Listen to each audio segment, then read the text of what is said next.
Hello all, Tango is here. This is the fourth part of my Beginner Beat Saber mapper tips, and it was delayed for like a year, so it's been a long time since I released the third part of this series. So I got some more experience in the meantime. I still have a bit more 10 maps, but some of them are longer ones, like a 24-minute one. So that works like 6 regular maps or 12 anime intros. So I got some more experience, and I got some more tips in the meantime, and I wanted to share those as well. So without further ado, let's start it.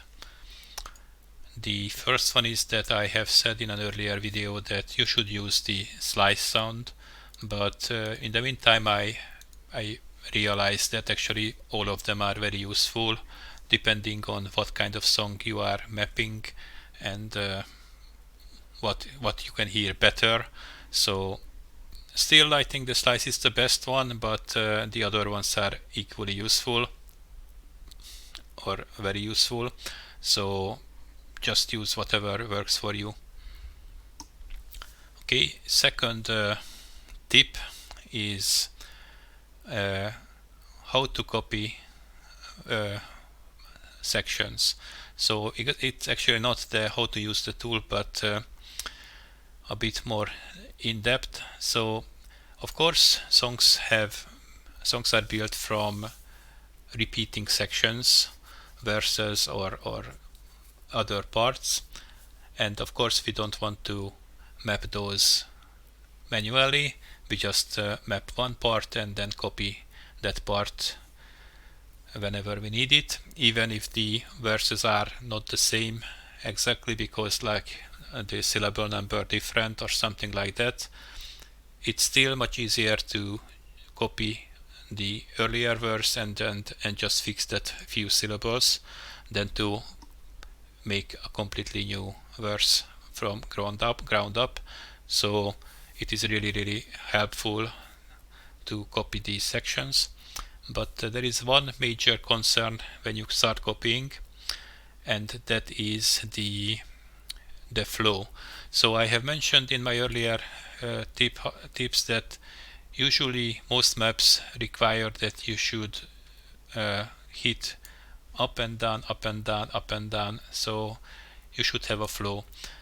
Of course, this is not a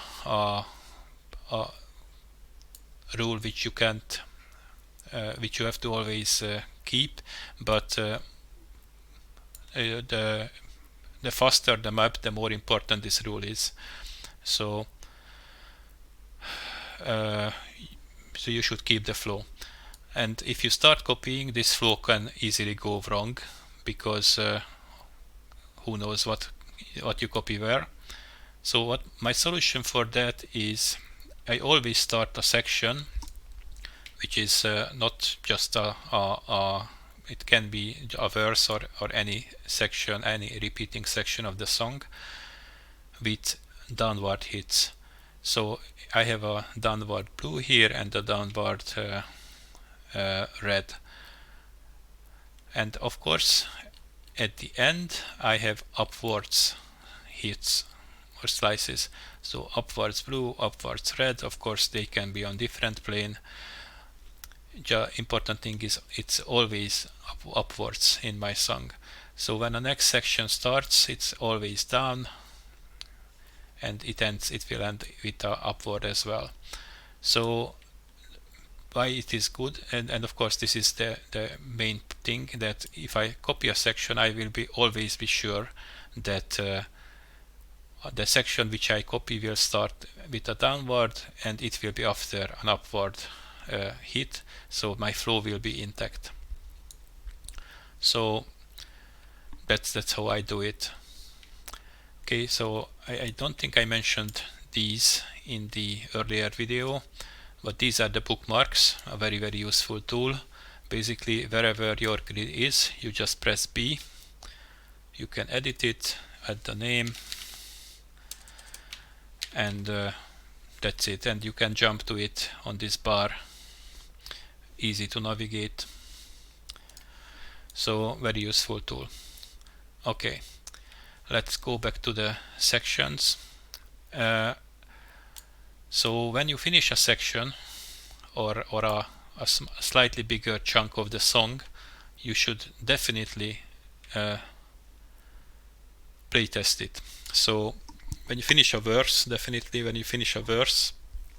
you go into your headset and play it, because even if your map technically it's good, like no vision errors, no stack notes, I don't press it because I know that there are mistakes on this map. It's a work in progress map. So even if your map is technically correct, there could be a lot of other problems with it. So play it, try it, because there are like extra notes or missing notes or awkward combinations or hard to hit combinations, or a lot of small problems, smaller or bigger problems, which you don't see it if you just look at it in the editor. So of course you test it, check your problem, fix your problems, test it again, and if you are happy that everything is as you envisioned, then that's when you start copying it. Of course, it's evident why it's important. If you copy it without testing and you find a problem, then you already multiplied that problem. So you should make sure that what you copy is what you actually wanted to copy, and not a half-ready part of the song. Of course, it goes without saying, but you should test the whole song as well.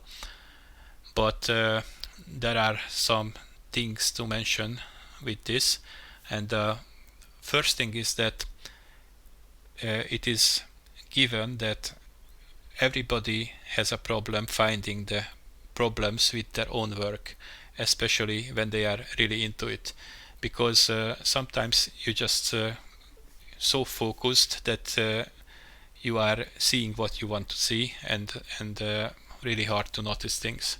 So that's why I would suggest. So for example, I have watched some of my maps played by others on YouTube, and I was looking at the map. Oh, I should have put a note there, or oh, that combinations look weird, stuff like that. And I playtested those maps, of course, but I still haven't noticed them. So what I would suggest, that you should wait at least 2 days before the final playtests, and if you are really happy with the result, that's when you should upload your map, because it's really hard to find your own mistakes. Of course, there is another way. You can ask other people to test your maps, for example on the Beat Saber community on Discord, but that's, again, there are problems with that. So there are millions of Beat Saber players, but compared to that there is only a handful of good mappers who actually know what they are doing. So an average player, if he plays, or if they play on your map, they may actually like it. So even if it's a bad map. So for example, my first map, it is a really bad map, and it has a positive upvotes. So it has a lot of downvotes, but a lot more positive votes. And if I look at it with my current experience, it is just so bad, I don't even know how to fix it. So so make sure that if you ask a person to actually check your map, then they know that what they are doing, and the advice they are giving is actually good advice. Or be patient and just check it yourself a few days later.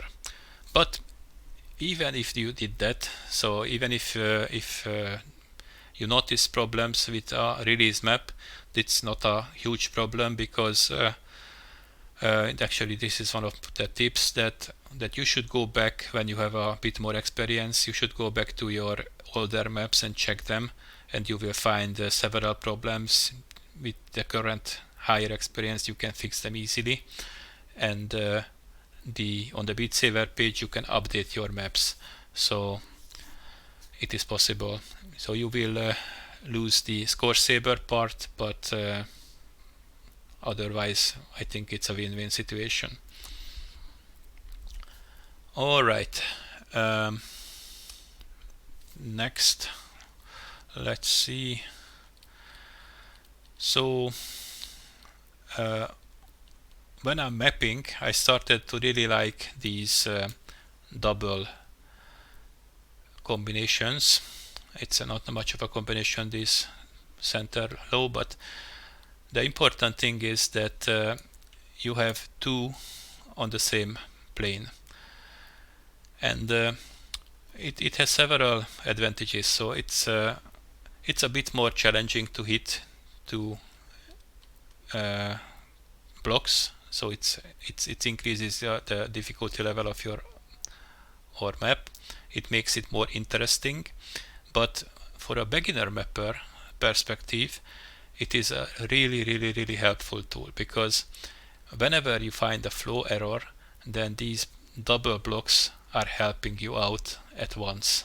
So for example, you realize that, oh, I have two up hits after each other, then you go to the closest double and delete it, and it's already fixed. Or you are missing one, then you just add one and already fixed again. So these doubles are really useful, so use them. They will help out. All right, let's see what's the next. Checking my notes. Okay, so this is another problem,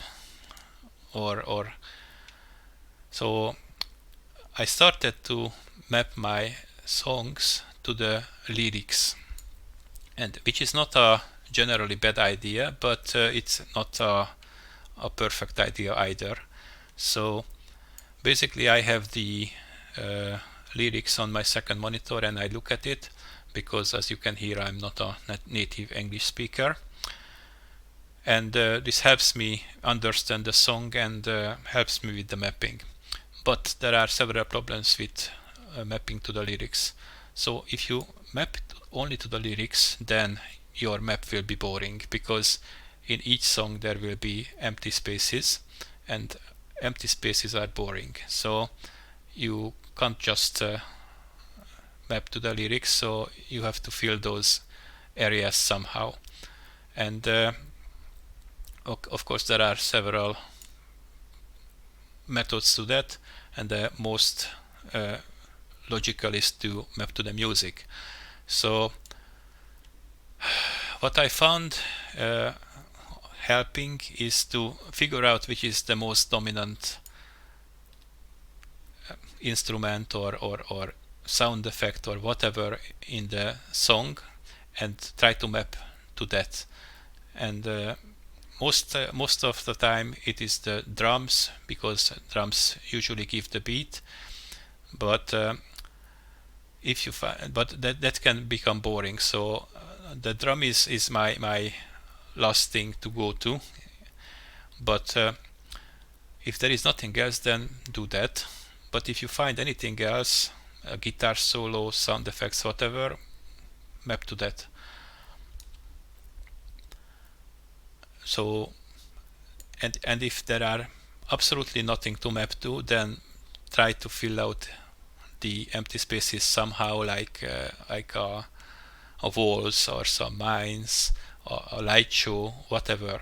So make it somehow interesting, because players don't like to be bored. All right, that's the first problem with mapping to the lyrics, but there are two more, and actually one more, but I have two examples for that, two different examples. The problem is that if you look at the lyrics, it might not be the same what the singer actually sings. So for example, I have this lyrics next to me, and it says that the next line is, let me just find it, yes, here it is. So give in for my touch. The important part is the for my touch. So let's listen to it. So did you hear it? So it wasn't for my touch, it was for a touch or for our touch. I wasn't sure which. But the main point is here that actually she sung something else. But it's fine because it was the same number of syllables. Okay, but the next part, so please ignore these red ones. Of course, this is the draft part. I just map it out with these, and after that I start doing combinations. So the next line is looking for it. For my taste, for my lust. And the important word here is the first for my taste.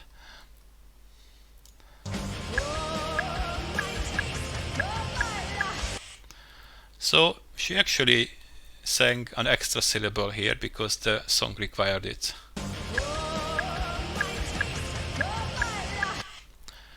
So the lesson here is that you should listen to the actual song and not just use the lyrics, because she needed an extra syllable, so we need an extra block here.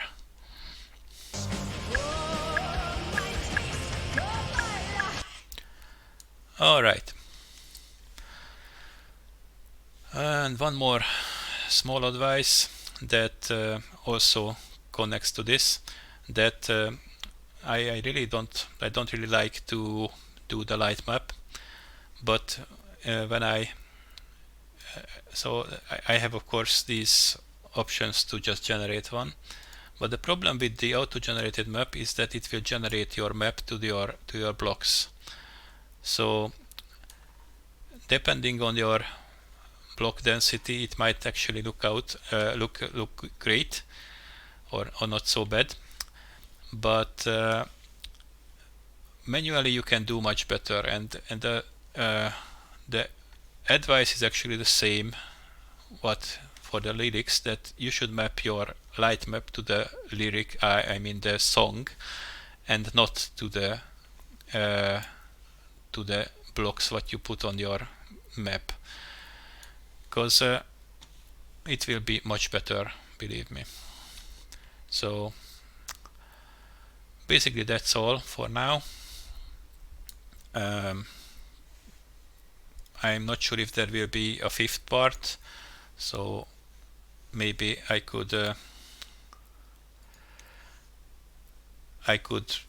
do one more about parity, for example, why I don't like parity, why it is important, stuff like that, or how to do the new 1.21 Beat Saber special hits, but actually I don't know yet how to do it because I just upgraded my Beat Saber. So maybe I will do one more, I don't know, we will see. Anyway, thanks for listening, have a nice day, bye bye.